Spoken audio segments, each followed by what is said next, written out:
You ever have those mornings where you walk into the shop and you can just smell the electricity in the air? Not the, I left the soldering iron on kind of smell, but that buzz of things changing faster than a bandsaw blade snaps. That's a very poetic way of saying the internet is currently screaming about 3D printers again, Tiger. It really is. I sat down with my first cup of coffee today, and the maker forums looked like a hornet's nest someone had poked with a piece of rebar. We're talking about Bamboo Lab and this whole dust up over open source software. Right, specifically them putting the squeeze on a version of Orca Slicer. Now, for the folks who aren't knee-deep in resin and plastic every night, why is this making people's blood pressure spike? It's the classic Castle versus the Commons argument. See, the whole reason we even have affordable 3D printers today is because a bunch of brilliant nerds shared their homework for free a decade ago. It's a culture built on, I figured this out, now you make it better. And Bamboo Lab kind of burst onto the scene with these It Just Works machines, which people loved, until they started acting like a tech giant protecting a secret recipe. Exactly. They're trying to protect their ecosystem, which I get from a business perspective. You want your hardware and software to fit together like a well-cut mortise and tenon. But when you start telling people they can't modify the software to work with your machines, that's like a chisel manufacturer telling you that you aren't allowed to grind a different bevel on the blade. Good luck enforcing that in your shop. I've seen this movie before in the woodworking world with proprietary battery platforms. It starts with convenience and ends with you being tethered to one brand because you spent a fortune on their specific black box technology.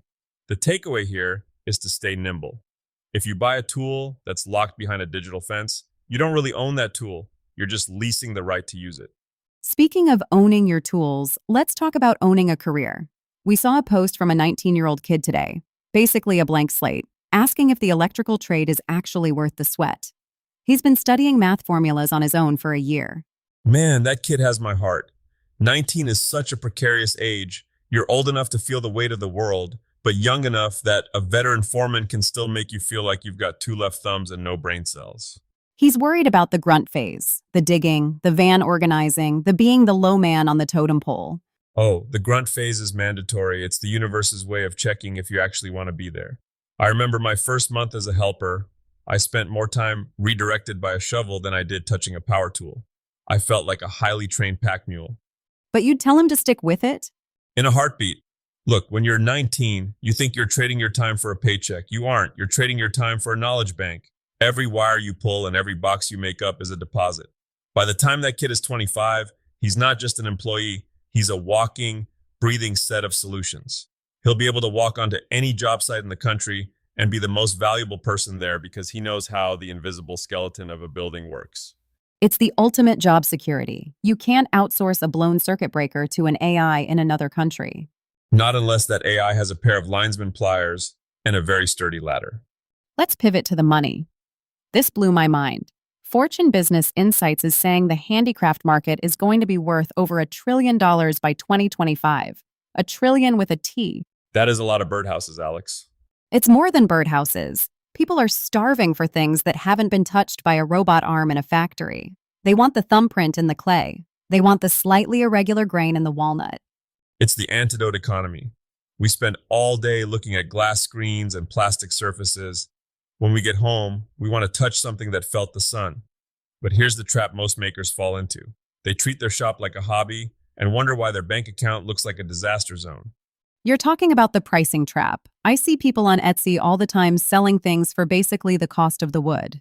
It kills me. It's like they're paying the customer for the privilege of working. I've lived that. I once built a custom oak entertainment center for a neighbor and charged him about $4 an hour if you did the math. I think I actually lost money because of the amount of sandpaper I went through. That's why we need to talk about the TigerDen formula.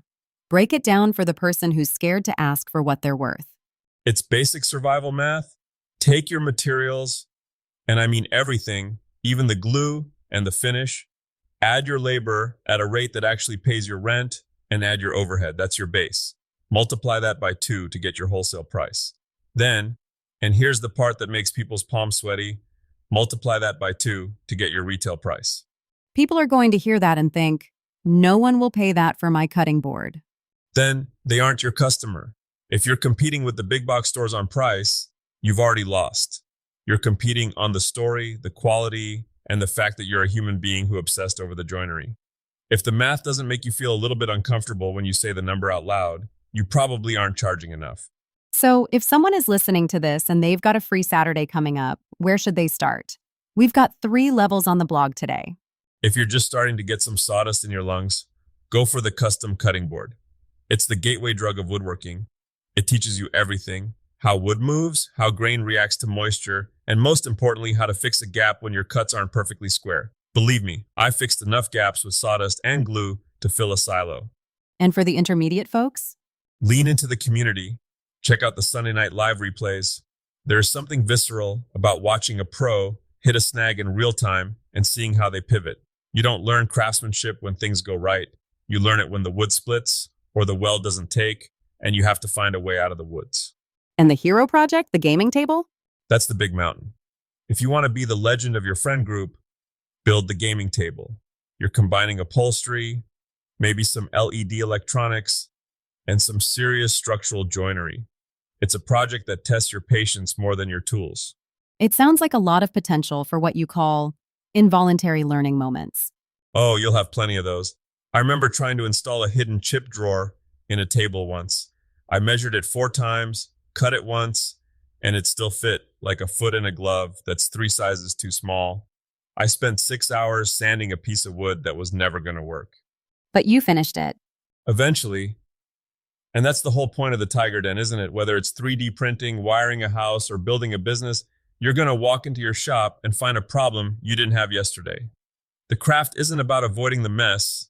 It's about having the right mindset to clean it up. I think that's the perfect place to leave it.